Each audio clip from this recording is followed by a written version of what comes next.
Hello students, तो आज हम लोग यूनिट 2 के सिलसिले को थोड़ा और आगे बढ़ाते हैं और आगे की चीज़ें सीखते हैं। तो आज यूनिट 2 में हम लोग लास्ट क्लास में पार्टीशन वैल्यू सीखे थे। आज हम यूनिट 2 में आज आपका जो चैप्टर सीखने जा रहे हैं and that is your dispersion. आज हम लोग देखने वाले हैं डिस्पर्सन एंड मेजर्स। आपके बुक में चैप्टर होगा, उस चैप्टर में आप सीधा चले जाइएगा। डिस्पर्सन एंड मेजर चैप्टर होगा, हिंदी में लिखा होगा अपकिरण। हिंदी में इसका चैप्टर का नाम होगा अपकिरण व मापे, ऐसा कोई चैप्टर होगा, देखिएगा। उसमें सारे क्वेश्चन, सारे एक्सरसाइज, सारी बातें, सारी चीज़ें आपको मिल जाएगी वहाँ पे। तो यूनिट 2 है ये। हम आपको एक्सप्लेन कर दें कि सबसे पहले बता दें कि ये जो बात कर रहे हैं हम लोग किसके बारे में बात कर रहे हैं, यूनिट 2 के बारे में बात कर रहे हैं और इसमें कौन कौन से टॉपिक हम कवर करने वाले हैं। सबसे पहला टॉपिक हम कवर करने वाले हैं इसमें रेंज। तो पहले अपन देखने वाले हैं रेंज, ओके, जिसको हम लोग आर से डिनोट करते हैं। इसी तरह दूसरा टॉपिक देखने वाले हैं inter quartile range, inter quartile range, जिसको हम लोग IQR से डिनोट करते हैं। और तीसरा जो हम देखने वाले हैं that is your percentile range, percentile range, जिसको हम लोग PR से डिनोट करते हैं।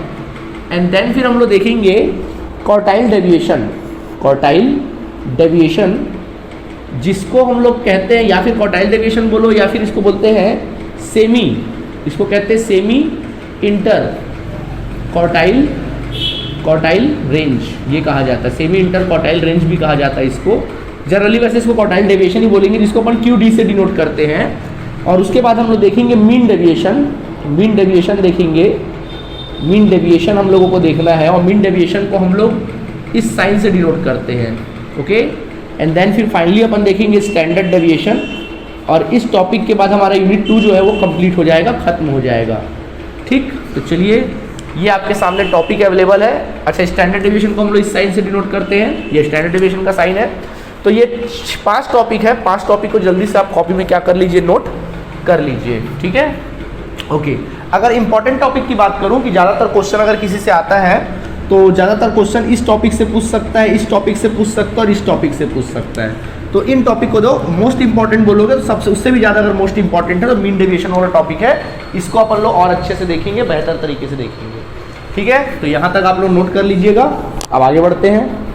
तो सबसे पहले हम लोग बात करने जाएंगे, आज हम लोग रेंज के बारे में डिस्कस करेंगे। चैप्टर का नाम वगैरह लिख लिए होंगे, देखेंगे। तो सबसे पहला टॉपिक हम बात करेंगे रेंज के बारे में।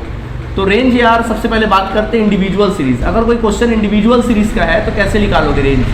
तो अगर मान लीजिए आपके सामने कोई क्वेश्चन आता है इंडिविजुअल सीरीज का, इंडिविजुअल सीरीज का कोई क्वेश्चन है n और x, कुछ भी वैल्यू दिया 1 2 3 4 5 6 7 8, कुछ भी वैल्यू दिया है और वैल्यू कुछ भी हो सकता है, लेकिन ये असेंडिंग ऑर्डर में अरेंज होना बहुत जरूरी है। अगर नहीं होगा तो आप लोग को अरेंज क्या करना पड़ेगा। तो देखिए, कुछ भी वैल्यू हो सकता है, 3 6 9 10 12 15 18 20, कुछ भी वैल्यू हो सकता है। एक्स का सीरीज का कोई भी वैल्यू हो सकता है। अब हमको रेंज देखना। रेंज का मतलब क्या होता है, किस जगह तक वो फैलाव है, मतलब कहाँ से कहाँ तक है। जब आप कपड़े खरीदने जाते हो तो पूछते हो ना भाई किस रेंज की आपकी यहाँ वैरायटी, मतलब मिनिमम आपके यहाँ कितने रुपए से लेकर मैक्सिमम कहाँ तक का आपका वैल्यू के कपड़े आपके यहाँ मिलते हैं, रेंज आप देखते हैं। तो वही चीज़ रेंज की बात करते हैं। तो हमारे सामने जो डाटा अवेलेबल होता है, जो भी हमारे सामने डाटा अवेलेबल है, उसका रेंज कहाँ तक फैला हुआ है, उसका मिनिमम वैल्यू क्या है और उसका मैक्सिमम वैल्यू क्या है, उसी को अपन कहते हैं रेंज। तो रेंज अगर आपको निकालना है इंडिविजुअल सीरीज में तो फॉर्मूला क्या होगा, रेंज को हम लोग M से डिनोट करते हैं, सॉरी, रेंज को हम लोग R से डिनोट करते हैं और रेंज का फॉर्मूला होता है M1 - M0, ये होता है फॉर्मूला। अब यहाँ M1 का मतलब क्या होता है, M1 का मतलब होता है मैक्सिमम वैल्यू, M1 का मतलब होता है मैक्सिमम वैल्यू एंड M0 का मतलब होता है मिनिमम वैल्यू। तो this is your M, okay, maximum value and minimum value. चलिए देखिए, आंसर हमेशा X से आना है। तो अब आप देखिए, बताइए मुझे x में आपको मैक्सिमम वैल्यू क्या दिखाई दे रहा है। मैक्सिमम वैल्यू देखो क्या दिखाई दे रहा है, हमको मैक्सिमम वैल्यू 20 दिखाई दे रहा है, यानी मैक्सिमम वैल्यू हमको दिख रहा है 20। और x में मिनिमम वैल्यू क्या दिख रहा है, 3। हमको मिनिमम वैल्यू दिख रहा है कितना, 3। Then r is equal to range is equal to M1 - M0 is equal to क्या हो जाएगा, 20 - 3, यानी आपका आंसर आ जाएगा 17। This is your answer range. ये आपका रेंज आ गया। r इज इक्वल टू क्या आ गया, 17। ये तुम्हारा क्या हो जाएगा, रेंज हो जाएगा, ठीक है। ये बन गया तुम्हारा क्या, रेंज, ठीक। इसी तरीके से, अच्छा, अगर मान लीजिए इसी में हमको रेंज का कोफिशिएंट निकालने बोलते हैं तो हम लोग क्या निकाल लिए, रेंज निकाल लिए।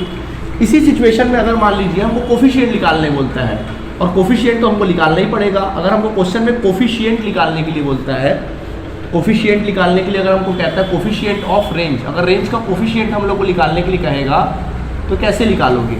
तो रेंज का अगर आपको कोफिशिएंट निकालना है तो फॉर्मूला हो जाता है m1 minus m0 divide by m1 plus m0, m1 plus m0, ये होता फॉर्मूला। तो m1 कितना है 20 माइनस 3, m0 20 प्लस 3, तो ये आ जाएगा 17 बटे कितना 23। इसको डिवाइड कर दो तो आंसर निकल आएगा।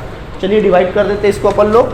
तो 17 डिवाइडेड बाय क्या कर देंगे 23, तो ये हो जाएगा कितना 0.739, ये आ जाएगा 0.739, 4 ले सकते हैं, दिस इज योर आंसर।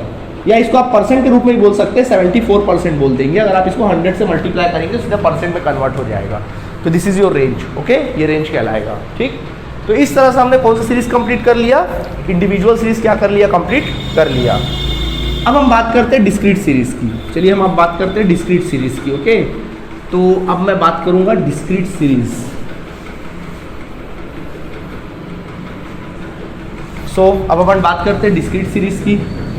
तो डिस्क्रीट सीरीज कैसे निकलेगा? डिस्क्रीट सीरीज जानते हो एक्स और एफ होता है, कोई भी वैल्यू हो सकती है, 4, 8, 9, 10, 11, 12, 15, 17, कुछ भी अपना वैल्यूज हो सकता है। एक्स का वैल्यू हो सकता है, फ्रीक्वेंसी भी कुछ भी हो सकती है, 10, 20, 12, 20, 25, 40, 47, 48, कुछ भी वैल्यू हो सकता है, 9, 8, 10, कुछ भी वैल्यू हो सकता है। दिस इज योर फ्रीक्वेंसी, कोई भी वैल्यू हो सकती है इस तरह से। अब हमको रेंज निकालना है। क्या निकालना है? रेंज। तो क्या फॉर्मूला हो सकता है?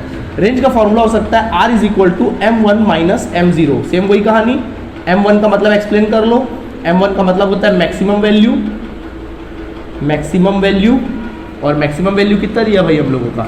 चलिए आंसर किस में से आएगा, एफ से आएगा कि एक्स सीरीज से आएगा? एक्स सीरीज से आएगा। कई बार बच्चे गलती कर जाते हैं, जो एक्स सीरीज में अपन को काम करना है वो आप लोग एफ सीरीज से कर लेते हैं, सीरीज में बड़ा कंफ्यूज रहते हैं। ये कारण उसका ये कि लोग रेगुलर प्रैक्टिस नहीं करते हैं। रेगुलर प्रैक्टिस करोगे तो आदत बन जाएगा आप लोगों का, ओके। तो चलिए एफ से लेना है कि एक्स से लेना? ऑलवेज किससे लेना है? एक्स से। तो एक्स का मैक्सिमम वैल्यू क्या दिख रहा है? 17, पहले लो 17। मिनिमम वैल्यू क्या दे रहा है? m0 इज इक्वल टू क्या होता है? Minimum value. So minimum value आप लोग को क्या दिखाई दे रहा है यहाँ पे? तो अगर आप गौर से देखोगे, मिनिमम वैल्यू की बात देखोगे तो मिनिमम वैल्यू क्या दिख रहा है? 4 दिख रहा है, यहाँ लिख दोगे 4। Then your range is equal to m1 minus m0, क्या हो जाएगा? Range is equal to 17 minus 4, तो कितना आ जाएगा? 13। तो ये आ जाएगा तुम्हारा रेंज का आंसर, ठीक है। और अगर कोफिशिएंट निकालना तो वही फॉर्मूला होगा कोफिशिएंट का, m1 minus m0 divide by m1 plus m0। चलो लिख देते हैं। देन अगर आपको कोफिशिएंट निकालने के लिए बोलता है, कोफिशिएंट ऑफ रेंज, अगर रेंज का coefficient m1 minus m0 divide by m1 plus m0, तो फॉर्मूला हो जाएगा। तो लिख लीजिए, चलिए 17 माइनस 4 और 17 प्लस 4, तो 17 माइनस 4 आ जाएगा 13, और 17 प्लस 4 करोगे तो कितना आ जाएगा? 21। तो 13 बटे क्या कर दो? 21 कर दो। तो अगर आप 13 बटे 21 करोगे तो आंसर आ जाएगा कुछ 0.619 आ रहा है। तो ऑलमोस्ट इसको 62 ले सकते हैं, या फिर परसेंट में बोलना है तो 62% डायरेक्ट आप बोल सकते हैं। तो इस तरह से हमारा क्या हो गया, डिस्क्रीट सीरीज का भी क्वेश्चन क्या हो गया, सॉल्व हो गया। बहुत आसान है, ठीक, ओके। तो ये हमारा हो गया काम खत्म। अब हम आते हैं ग्रुप सीरीज में। चलिए ग्रुप सीरीज में आ जाते हैं। इसको नोट कर लेंगे आप लोग, इसको नोट कर लेंगे आप लोग। अब हम आ जाते हैं किस पे, ग्रुप सीरीज पे आ जाते हैं। चलिए ग्रुप सीरीज में आ जाते हैं। तो ग्रुप सीरीज किस प्रकार का होता है? जैसे कुछ वैल्यूज होते हैं, जैसे 10 से 20, 0 से 10 भी हो सकता है। चलो 0 से 10 ही ले लेते हैं। 0 से 10 हो सकता है, 10 से 20 हो सकता है, 20 से 30 हो सकता है, 30 से 40 हो सकता है, 40 से 50 हो सकता है, 50 से 60, कुछ भी वैल्यूज हो सकती है। This is your class. Frequency कुछ भी हो सकता है, 4, 3, 8, 10, 2, 1, कोई भी फ्रीक्वेंसी हो सकती है, ठीक है। अब हमको इसका रेंज निकालना है। कैसे निकालोगे रेंज? क्या होता है formula? Range is equal to m1 minus m0। Same वही कहानी भाई। m1 का मतलब क्या होगा? Maximum value of class. तीनों में वही फॉर्मूला रहेगा, maximum value, okay. And then m0 मतलब क्या होगा? Minimum value, minimum value. कुछ नहीं करना आप लोगों को। देखिए अब आप क्लास की तरफ देखिए, क्लास पूरा क्लास देखो, 0 से लेकर 60 तक देखो। क्लास में देखो सबसे मैक्सिमम वैल्यू क्या दिखाई दे रही है? 0 से 60 तक सबसे मैक्सिमम वैल्यू सर हमको 60 दिखाई दे रहा है। कितना दिख रहा है? 60। और आपको सबसे क्लास में मिनिमम वैल्यू क्या दिख रहा है? 0। तो आप ले लीजिए कितना? 0। ये आ गया, काम हो गया, अपना काम खत्म। R is equal to m1 minus m0 is equal to 60 minus 0, then answer is equal to 60। आ गया आंसर, ठीक है। वही अगर आपको कोफिशिएंट फाइंड आउट करना है, अगर आपने कोफिशिएंट फाइंड आउट करना है आप लोगों को ऑफ रेंज, तो फॉर्मूला क्या हो जाएगा 60 m1 minus m0 divide by m1 plus m0, तो क्या हो जाएगा 60 माइनस 0 डिवाइड बाय 60 प्लस 0, तो आंसर आ जाएगा 60 डिवाइड बाय 60, कैंसिल करोगे आंसर 1 आएगा। या इसको परसेंट में डिफाइन करना है तो आप 100 से मल्टीप्लाई कर दो 100%, दिस इज योर आंसर। तो इस प्रकार से स्टूडेंट्स हम लोग रेंज को क्या कर सकते, कवर कर सकते हैं। ठीक है, जल्दी से इसको नोट करिएगा, फिर हम लोग आगे देखते हैं।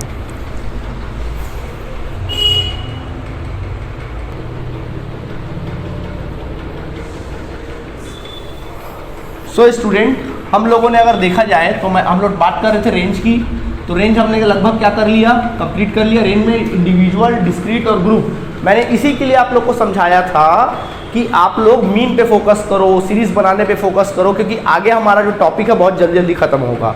मैंने कहा था आप लोगों को और अभी भी यही कहूँगा, तो इसलिए चलिए आगे बढ़ते। तो रेंज हमारा क्या हो गया, कंप्लीट हो गया। हमने देख लिया कि इंडिविजुअल सीरीज आएगा तो कैसे डिसीजन लेना है, डिस्क्रीट आएगा तो क्या डिसीजन लेना है, ग्रुप आएगा तो क्या डिसीजन लेना है। ठीक है, ओके। अब हम बात करते हैं, रेंज हो गया।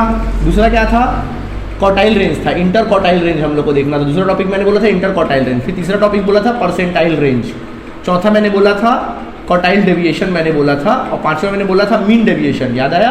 और मैंने छठा बोला था स्टैंडर्ड डेविएशन। ओके, ये मैंने अभी बात किया था आपसे यूनिट 2 के स्टार्टिंग में। तो चलिए, हमारा रेंज क्या हो गया, खत्म हो गया। रेंज टॉपिक ही खत्म हो गया। ठीक है, अब हमारा बारी आता है किसका, number 2 topic, and that is your inter quartile range. क्या आता है, इंटर क्वार्टाइल रेंज। अब हम बात करते हैं इंटर क्वार्टाइल रेंज की। ठीक है, चलो। तो इंटर क्वार्टाइल रेंज का फॉर्मूला क्या होता है बच्चों, इंटर क्वार्टाइल रेंज का फॉर्मूला होता है ज़्यादा कुछ नहीं, क्वार्टाइल 3 माइनस क्वार्टाइल 1। अरे वाह, हो गया।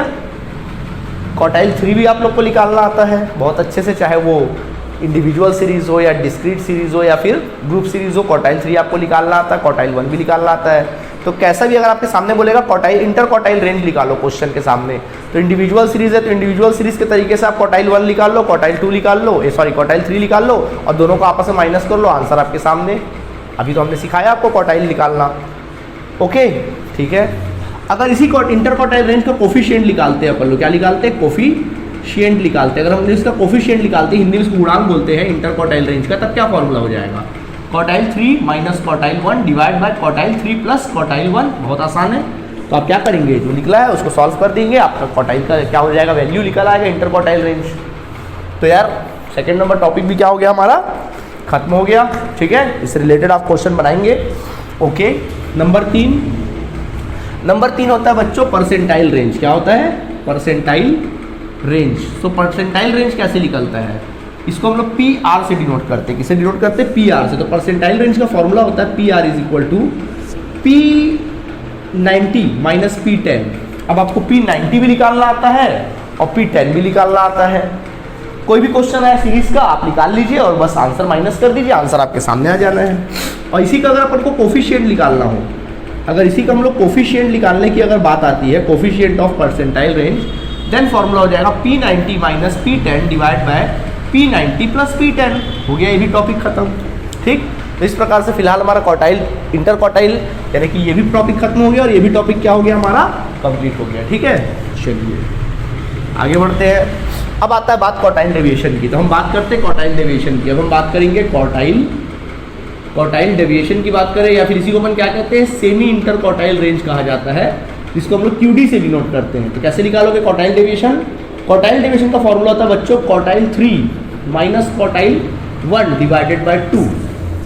आ गया आंसर, यानी आप क्वार्टाइल 3 निकाल लो, क्वार्टाइल 1 निकाल लो, डिवाइड बाय 2 कर दो, आपको क्वार्टाइल डेविएशन का आंसर आ गया। क्वार्टाइल भी निकालना आता है आप लोगों को यार, तो मैं क्या बोलूँ अभी। ठीक है, अब इसी का अगर आप लोगों ने कोफिशिएंट निकालना है, अगर आपको कोफिशिएंट फाइंड आउट करना है, कोफिशिएंट हम लोग को अगर फाइंड आउट करना है क्वार्टाइल डेविएशन का, तो कैसे फाइंड आउट करोगे, quartile 3 minus quartile 1 divide by quartile 3 plus quartile 1, and आपके सामने आंसर क्या हो जाएगा, आ जाएगा। ठीक, यहाँ तक का टॉपिक खत्म। तो यहाँ तक हमारा टॉपिक क्या हो गया, खत्म। अब बच गया मीन डेविएशन और क्या बच गया, स्टैंडर्ड डेविएशन। यानी यूनिट 2 का हमारा लगभग आज 10 से 15 मिनट के अंदर हमने 4 टॉपिक तो क्या कर दिया, खल्लास कर दिया। अब हमारे ऊपर आप गुस्सा मत करो यार, हमने तो पहले ही बोला था कि भाई स्टार्टिंग में थोड़ा टाइम लगेगा लेकिन आगे आपको मेहनत करना पड़ेगा। अब मेहनत करने की बारी किसकी आ गई? आपकी आ गई। अब बताइए इसमें मैं क्या कराऊँ आप लोगों को? सब तो अपन कर चुके हैं, फालतू टाइम वेस्ट नहीं करना है। तो आप लोग को बनाना है और हम आपका कॉपी चेक करेंगे। तो फिलहाल इसको करिए। तो चलिए आज हम यहीं पे ब्रेक देते हैं। अगर हम चाहें तो मीन डेविएशन भी करवा सकते हैं, बट आपको यहाँ पे आपके ऊपर बर्डन नहीं देंगे आपके ऊपर। आप फिलहाल इस टॉपिक को क्लियर करिए। आप इस चैप्टर में जाइए, डिस्पर्सन एंड मेजर चैप्टर में जाइए और चैप्टर से जाके इससे related exercise A, exercise B, यानी यहाँ तक जितने भी टॉपिक्स है क्वार्टाइल डेविएशन तक के जो एक्सरसाइज है उस एक्सरसाइज को कंप्लीट करिए। कोई डाउट हो तो आप हमसे क्या करिए, पूछिए, ठीक है। तो खैर यहाँ तक कंप्लीट हो गया। मीन डेविएशन और स्टैंडर्ड डेविएशन के लिए हम लोग सेपरेट अलग से अच्छे से अच्छा क्लास लेंगे और परफेक्ट से परफेक्ट पढ़ेंगे। तो चलिए आज की क्लास के लिए इतना काफ़ी है, बाकी मुलाकात हमारी नेक्स्ट क्लास में होगी। Thank you students.